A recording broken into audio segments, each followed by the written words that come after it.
Surprise en plein repas. Il faut dire qu'à cette période de l'année, elles sont particulièrement gourmandes. Non, la pyrale. Activité favorite, dévorer sans vergogne les feuilles de buis, ces plantes répandues dans les parcs autant que dans les jardins privés. Comme vous pouvez le voir ici, sur cette haie de buis, on a des zones qui sont encore non attaquées et des zones vraiment fortement attaquées. Donc on voit les dégâts, donc la défoliation progressive. Ces buissons-là seront sauvés, mais certains, complètement détruits, ne le seront probablement pas et devront être remplacés par d'autres variétés plus résistantes. Arrivés à Bruxelles cette année, ces ravageurs venus d'Asie et introduits accidentellement en Allemagne d'abord, sont particulièrement nombreux dans le nord de la capitale.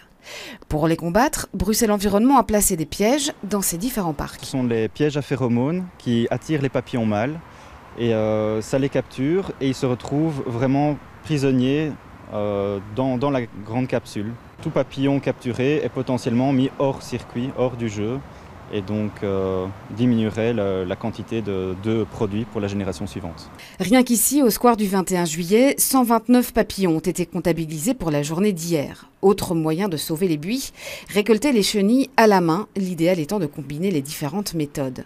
Mais à l'échelle de la région, seule une action simultanée des acteurs concernés, communaux, régionaux et privés, ne saurait être efficace, ce qui pour l'instant, regrette Bruxelles Environnement, n'est pas d'actualité.